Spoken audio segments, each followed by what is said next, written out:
He said, I ask all the great pharmaceutical laboratories to release the patents, make a gesture of humanity, and allow every country, every people, every human being to have access to the vaccines. There are countries where only 3 or 4% of the inhabitants have been vaccinated.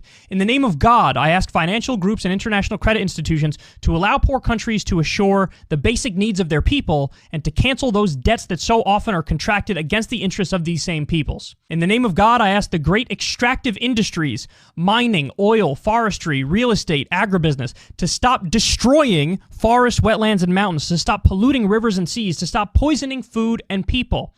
In the name of God, I ask the great food corporations to stop imposing monopolistic systems of production and distribution that inflate prices and end up withholding bread from the hungry.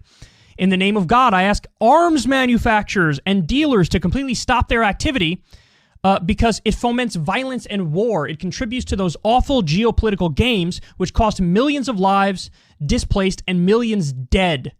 The Pope said all this stuff. In the name of God, I ask the technology giants to stop exploiting human weakness, people's vulnerability for the sake of profits without caring about the spread of hate speech, grooming, fake news, conspiracy theories, and political manipulation.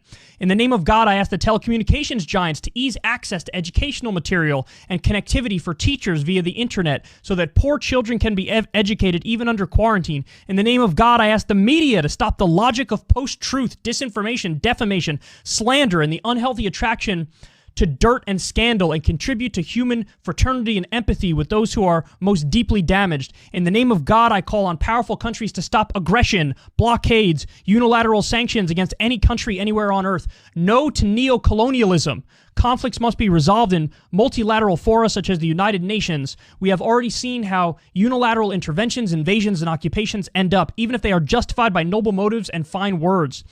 This system, with its relentless logic of profit, is escaping all human control. It's time to slow the locomotive down, an out-of-control locomotive hurling towards the abyss. There's still time. God damn, son.